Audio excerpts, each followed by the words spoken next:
Dad's voice cut through the Thanksgiving chatter like a blade. Another fake designer bag? He sneered loud enough for the entire table to hear. Laughter followed, sharp, rehearsed, familiar. Then my sister leaned in, smirking. Seriously, Emma, stop pretending to be rich. It's embarrassing. Her words didn't sting. Not anymore. I simply lowered my gaze, nodding, the same way I always had when they tried to shrink me down to something small and silent. But then my phone buzzed. A single notification sliding across the screen. Confirmation. Your authorization to execute transfer of 51% controlling shares has been processed. My heart didn't race. It steadied.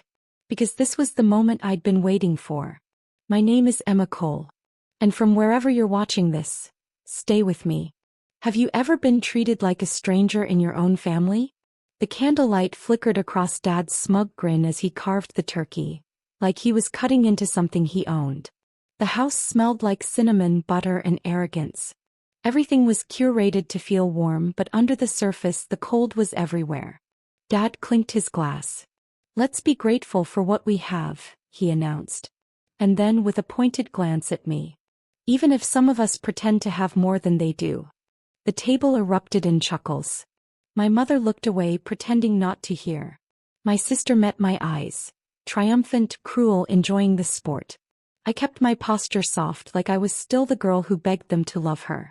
The girl they sent home from college with a single suitcase because Dad couldn't pay for luxuries. The girl they called dramatic when she cried over being excluded from family vacations. The girl they taught to accept crumbs and say thank you. But today, that girl was already gone. The real me, the woman they never bothered to know, sat quietly with a secret large enough to flip their entire world upside down. Dad owned Coltech Industries. He used to. Years ago, when Dad was too busy micromanaging everyone's lives to check his own legal paperwork. He'd put certain shares under my name, temporarily for tax purposes. He forgot. I didn't. And for a decade I watched, waited, learned. Not for revenge, but for self-respect.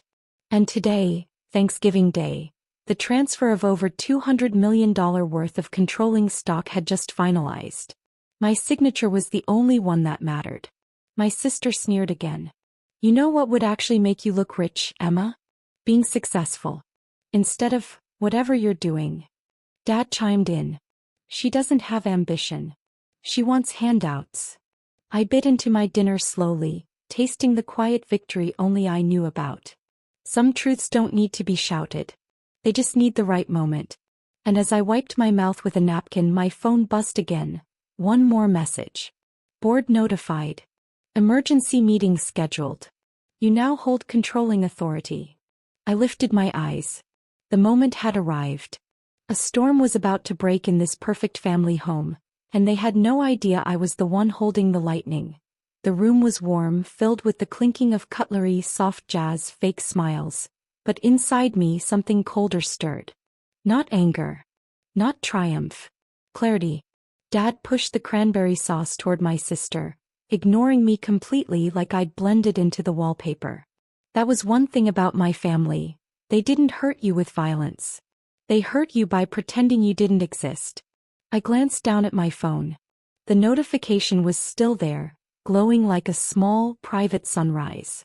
You now hold controlling authority. I placed the phone face down, hiding the light, the same way I'd had to hide my ambition for years. Emma, Mom said suddenly, her voice forced light. Could you pass the salt? Or is that too? My sister cut in, snickering. Too expensive for her? I handed her the salt without looking up. Dad leaned back in his chair, rubbing his temples dramatically. You know what exhausts me? The delusion.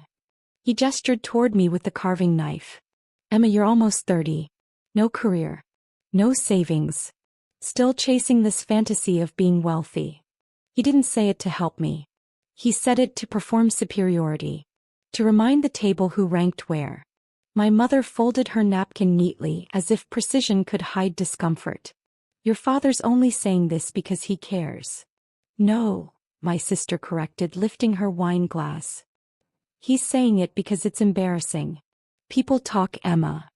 People talk. People always talk. But they never know what they're talking about.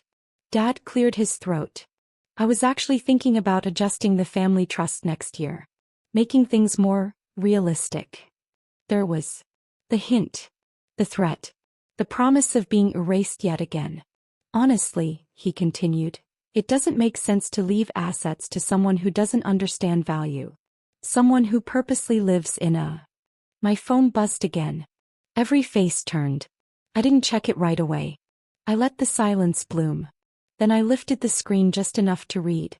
Emergency board meeting confirmed for 9 a.m. CEO notified. He'll join the call. My breath caught, not with fear but with long-awaited inevitability. My sister smirked. What? Another online order? Let me guess, another knockoff bag. I met her eyes. It's business. They laughed like hyenas. Actual, breathless laughter at the idea of me being involved in anything serious. Dad wiped his eyes, still chuckling. Oh God, Emma. You're adorable. You don't have the stomach for business. He pointed toward me with his fork. You're too emotional. Too soft. That's why you'll never run anything. Funny how people declare your limits right when you're about to surpass them. That's okay, I said softly. I could feel my pulse slowing, sharpening. I guess we'll see. Dad scoffed. See what? But I didn't answer. Some reveals need silence. Some truths need the weight of time. And in 9 hours the truth would arrive like a hammer. At exactly 9 a.m. the girl they dismissed, belittled and ignored would become the woman who controlled everything they depended on. I barely slept. Not from nerves, from anticipation. It's strange how quiet the world feels when you're standing on the edge of something irreversible. The kind of edge where one more step turns history into before and after. At 8:56 a.m. I sat in my small apartment, laptop open, hair tied back, wearing a plain gray sweater. No makeup. No jewelry. No theatrics. Just truth. The Coltech board call blinked to life, one face after another appearing like summoned ghosts. Executives, attorneys, senior advisors. Men who once pinched my cheek when I tagged along with Dad as a kid. Women who told me I'd grow out of being sensitive. People who spoke about the company as if it were a kingdom and themselves its royalty. Then the CEO joined, stern and composed. Dad's closest ally. Let's get started, he said. I unmuted. No, I said. I'll start. Every face froze. Some shock. Some confusion. Some annoyance. Dad wasn't on the call, he didn't need to be. Not yet. I assume everyone has read the transfer notice, I continued. If not, let me summarize. As of last night, I hold majority controlling shares of Coltech Industries. Silence. Then a burst of overlapping reactions. What? She can't. That must be an error. Who approved this? And then the CEO's voice cut through. Emma, this is a complicated situation. Your father didn't authorize. He didn't need to, I replied calmly. He gave me the shares years ago. Wiggly. Permanently. We'll have to pause this meeting until your father. No, I said again. Not loud. But final. I'd spent too long being silenced. I wasn't handing the power back. This meeting was scheduled because I requested it. And I requested it because I'm invoking my authority as majority shareholder. A beat of stunned silence. I could feel the shift, the invisible balance redistributing itself around me. And then the CEO exhaled sharply. Emma, you're making a mistake. Maybe, I said. But it's mine to make. The legal advisor leaned forward. What exactly do you plan to do? I hadn't planned to say it this early. I wanted more build. More suspense. But something in me, maybe the girl they underestimated, maybe the woman they created, pushed the words out. I'm restructuring leadership, I said. Unshakable. And your loyalty to my father over the company's future disqualifies you from continuing as CEO. He blinked. Are you firing me? I'm relieving you, I corrected. It feels gentler. A ripple moved through the call, shock turning into the kind of silence that can peel paint. You can't. I can. I clicked a file. Held it up to the screen. Termination notice. Legally binding. Executed at 9 a.m. His face hardened, then cracked. A man realizing the kingdom he guarded wasn't his anymore. Emma, he whispered. Your father will never forgive you. I looked directly at him. He never saw me. And for the first time ever the board saw me. Not as a daughter or a background character, but as the storm that had finally arrived. By the time I ended the call, my hands were steady, too steady, like they'd been waiting years for that exact moment. The laptop screen dimmed, reflecting my face back at me, and for the first time in my life, I didn't look small. I looked inevitable. At 10:12 a.m., my phone started vibrating. Of course. I let it ring. Then ring again. Then again. By the sixth call I answered. His voice exploded through the speaker. What the hell did you do? Not even a greeting. I made a decision, I said, leaning back in my chair. You fired my CO? He barked. You scheduled a board meeting without me? You think I won't undo this? You think I won't? You can't undo it. The silence that followed wasn't empty. It was sharp. Like the moment a blade kisses skin but hasn't cut yet. You listen to me, Dad hissed. I gave you those shares to help the family. Not to hand the company to myself. I asked, raising an eyebrow even though he couldn't see it. This isn't funny, Emma. It's not funny, I said softly. It's history. He let out a bitter laugh. Oh, you really think you're in control? You think you're powerful? Let me tell you something. You have no idea what you're doing. I knew this version of him well. The man who used volume as logic, intimidation as truth. The man who thought ownership came from shouting the loudest. I know exactly what I'm doing, I said. And if you're ready to talk instead of yell, I'll be at the house in an hour. What house? He snapped. Yours. Exactly 1 hour later, I pulled into the circular driveway of the home I grew up in. The mansion painted in shades of wealth and resentment. The air smelled like pine trees and expensive landscaping. The porch looked the same. Perfect, polished, pretending. I stepped inside without knocking. Dad was standing in the foyer, face red, chest rising fast, Mom hovering behind him like a ghost unsure where to stand. He jabbed a finger toward me. You're going to fix this. You're going to call the board, reverse that paperwork, and apologize. I walked past him, calm as a steady tide. My sister stormed out of the living room, eyes wild. What did you do? Dad's been losing his mind. You ruined everything. Everything, I repeated. Interesting choice of word. Considering none of it was mine. She scoffed. Oh please. You can't run a company. You can barely run your own life. Dad nodded vigorously. She's right. You're emotional. Soft. Unprepared. I turned around slowly, meeting both of their eyes. You spent my whole life telling me who I wasn't, I said. Now you're terrified to see who I am. Dad's jaw clenched. You don't deserve Coltech. You're right, I said. I earned it. For a moment no one breathed. Not Dad. Not my sister. Not even me. Then Dad stepped closer, voice low, dangerous. If you keep going with this, Emma, you won't be part of this family anymore. I smiled. Not cruel. Not triumphant. Just finally free. I wasn't part of it to begin with. His face shattered. And in that crack I saw the truth. Power scares people who only pretend to have it.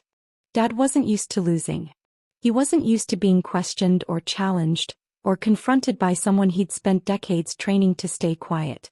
So when I walked past him into the living room, his kingdom, his throne room, I knew exactly what would happen. He followed. Of course he did. Sit down, he commanded. I didn't. My sister folded her arms, hovering near the fireplace, staring at me like I was a stain on her designer carpet. Mom whispered my name, fragile and uncertain. Emma, maybe we can talk calmly. Dad cut her off with a harsh wave of his hand. No. She wants to act like she's in charge? Fine. Let her hear what being in charge sounds like. He stepped closer until we were face to face. You've embarrassed this family. You've humiliated me. You've made decisions you're not qualified to make. Qualified. That word again. spoken by a man who believed bloodlines mattered more than competence. You think running a corporation is a game? He said. You think firing a CEO makes you powerful? You think those board members respect you? They're laughing at you. I nodded slightly. Let them laugh. He blinked, confused by the absence of fear. My sister scoffed. This is delusional, Emma. You don't understand the world Dad built. That's the problem, I replied. I do understand it. And I understand what it cost. Dad clenched his jaw so tight I could see the muscle twitch. I pressed on. Do you remember when you told me business wasn't for women? He didn't answer. You remember when you said emotional people fail? Or when you told me college was a waste of money for me because I'd end up married anyway? Mom flinched. My sister rolled her eyes. Dad sneered. Oh God, here we go. The victim's speech. No, I breathed. The accountability speech. He stiffened, but I continued. You put those shares in my name because you thought I wouldn't know what to do with them. You assumed I'd never read the fine print. You assumed I'd be too scared to use my power. He stepped forward. Give them back. No. His voice dropped to a growl. You will give them back. I legally can't, I said. And even if I could, I wouldn't. For a moment I saw it. A flash of real panic behind his eyes. Not anger. Not disappointment. Fear. Of me. Of losing control. Of the empire he believed only he could lead. You've destroyed everything, he said quietly, almost trembling. You've turned on your own family. I'm not turning on anyone, I said softly. I'm stepping out of the shadows you kept me in. My sister snapped. Oh my God, Emma, stop acting like some hero. You're just jealous. You always have been. That made me laugh. Not bitter. Not mocking. Just honest. Jealous. I said. I don't want Dad's approval. I want my autonomy. Then I set my laptop on the coffee table and turned the screen toward them. On it, the new leadership draft. The restructuring proposal. The official notice of CEO removal. And the list of upcoming changes, signed by me. Dad went pale. My sister covered her mouth. Mom whispered a prayer. I looked at all of them, steady and unshaken. This isn't revenge, I said. This is reclamation. And in that moment the room shifted. Because they finally realized the truth. I wasn't the fragile piece they thought they could move. I was the board. And the game had just changed. Dad wasn't breathing normally anymore. Not the slow, controlled breaths of a man used to winning. But the fast, shallow ones of someone watching the world he built start to tilt. He pointed at the screen like it was a bomb. What is this? His voice shook. What are you planning to do to my company? I corrected him gently. Our company. He grabbed the laptop, scanning the pages with frantic eyes. When he reached the last document, the notice that froze his executive privileges pending review, his hand went slack. You froze me out? His voice was barely audible. My sister gasped. You can't do that. He's the founder. I met her eyes. I can. And I did. Dad looked up at me, face drained of all color. You're punishing me. No, I said softly. I'm protecting myself. He took a staggered breath, anger chasing fear across his face. You're ungrateful. I raised you. I put food on your table. I gave you this life. You gave me conditions, I replied. Not love. The silence after that was cutting through every lie we'd ever upheld. Mom looked between us helplessly. Emma, sweetheart, maybe we can talk this out as a family. I turned to her. I tried talking as a family. For years. All I got were lectures, punishments, and silence. Dad slammed the laptop shut. This isn't over. You're walking away from everything. From us. No, I said. I'm walking toward myself. He stepped forward until we were inches apart. You're going to regret this. You're going to realize you can't run a multimillion-dollar corporation. You'll come crawling back. I smiled softly. Not mocking. Not triumphant. Just done. I've been crawling my whole life. I'm finally standing. His face contorted, like he didn't know whether to scream or collapse. My sister spoke next, her voice cold and venomous. Do you know what people will say? They'll say you betrayed your own father for money. I shook my head. No. They'll say I finally stopped letting my father betray me. She scoffed, turning away like she couldn't stand the sight of me. Good luck, Emma. You're going to be eaten alive. I took a deep breath. Maybe. But I'd rather be eaten alive than live half dead in this house. Dad suddenly grabbed his phone. I'm calling the attorneys. I'm calling the board. I'm calling everyone. I'm undoing this. You can try, I said. But the paperwork is airtight. And I've already briefed the legal team. Any attempt to override my authority triggers an automatic audit on all past executive activity. That made my sister freeze. That made my mother gasp. That made Dad's phone slip from his hand. An audit, he whispered. You wouldn't. I met his eyes with a calm I didn't know I had. I would. I did. It starts Monday. His face broke not in anger, but in recognition. He had raised someone smart. Someone observant. Someone capable. He just never expected it to be me. I grabbed my coat from the sofa and headed for the door. Mom reached out weakly. Please, don't go like this. I squeezed her hand gently. I'm not leaving. I'm just choosing myself for once. Then I turned to Dad. The man who never saw me. Until the moment he lost control of me. You built an empire, I said quietly. I'm building a life. And I walked out the front door without looking back. Knowing the storm I left behind was only the beginning. The air outside tasted different. Colder. Cleaner.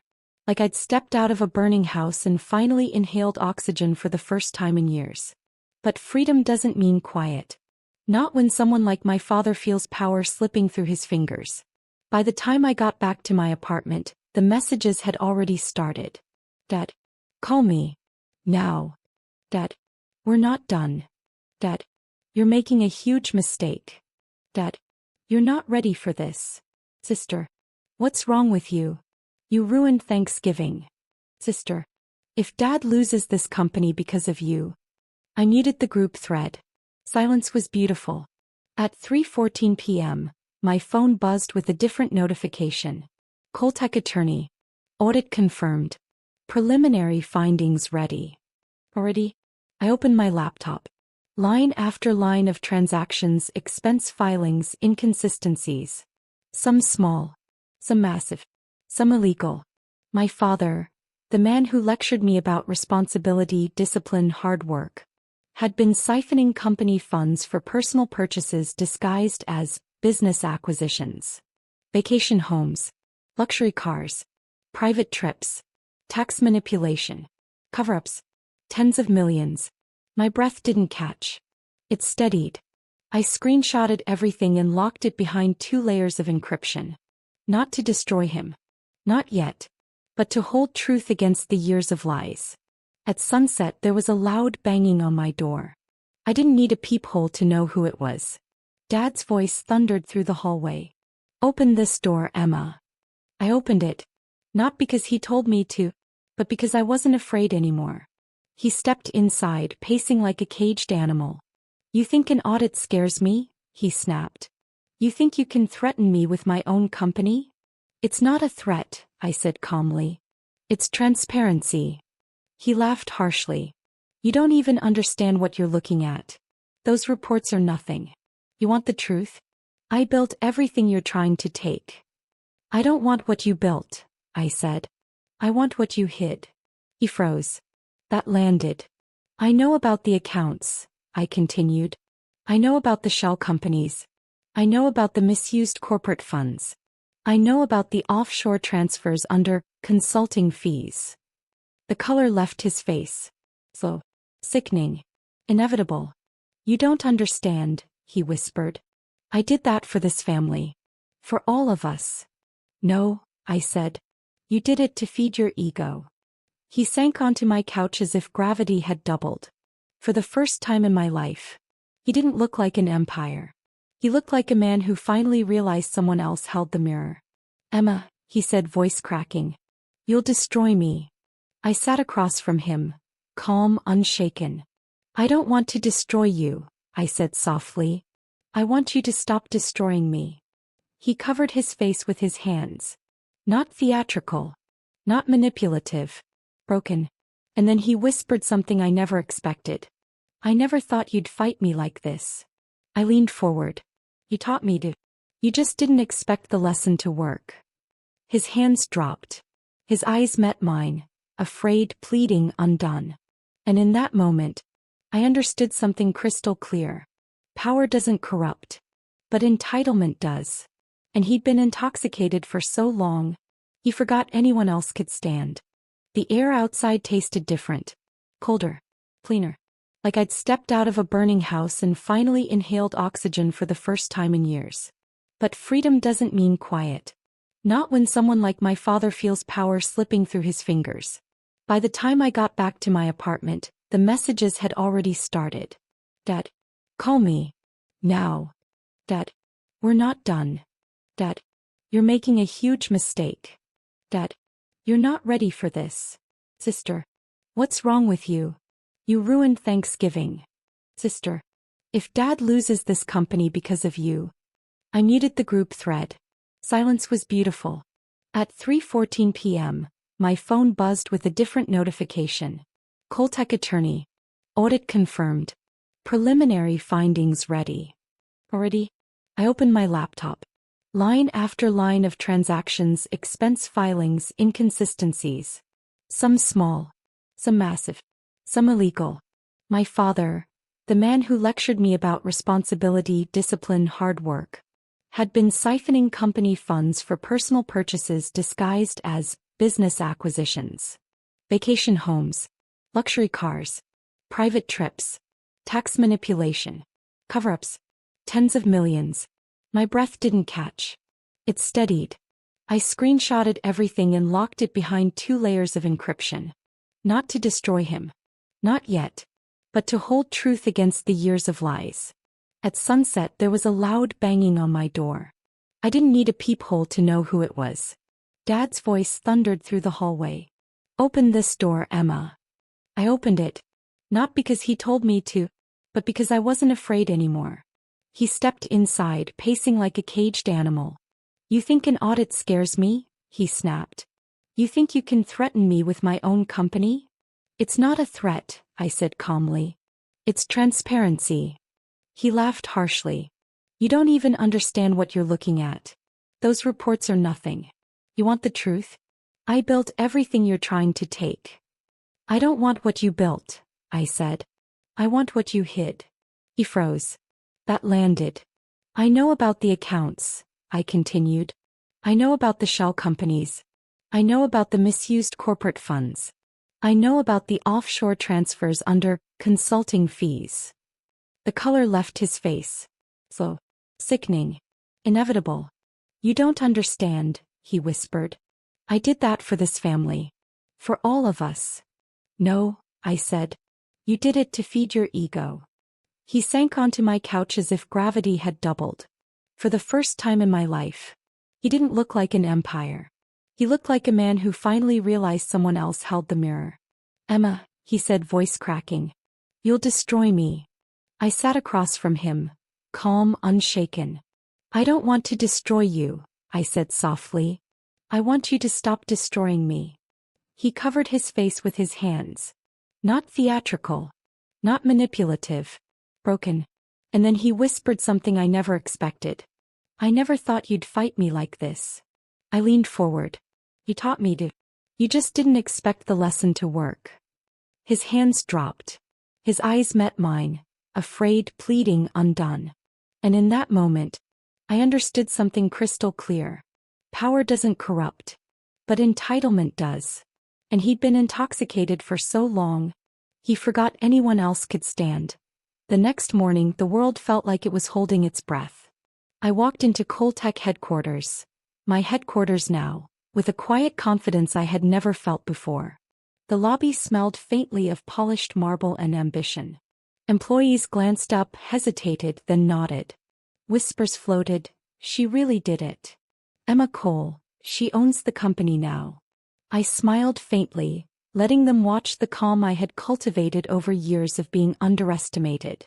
The board meeting began promptly at 9 a.m. Dad wasn't invited. His emergency calls had been politely declined. He didn't need to be there. His absence was the loudest statement of all. I addressed the room. Ladies and gentlemen, thank you for being here. Today marks not just a leadership transition, but a reaffirmation of what this company stands for: integrity, accountability, and transparency. There was a stir, murmurs of approval, some astonishment. I continued. All past discrepancies have been documented and corrective actions are already underway. No one, not even the founder, is above the rules we uphold. From this moment forward, Coltech is guided by fairness, not favoritism. And anyone who chooses otherwise will find their tenure short-lived. A few board members shifted uncomfortably.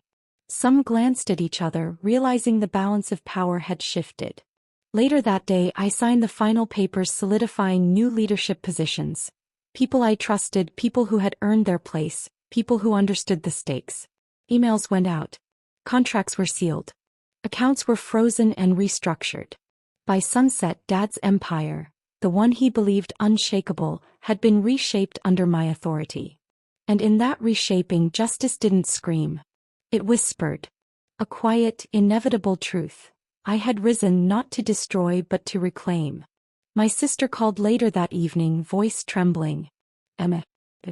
I don't know what to say. Say nothing, I replied. Just understand that I'm done being invisible. Done being small. Done being erased. She paused. I guess, congratulations. I smiled softly. That was enough. Mom reached out that night, finally acknowledging me not as the quiet daughter, not as the mistake she feared, but as the woman who had claimed what was hers. We didn't need to dwell on the past. We just needed to move forward. And as I sat in my office, overlooking the city lights twinkling like tiny promises, I reflected on the journey. Every insult, every slight, every time they said I wasn't enough, it had led me here.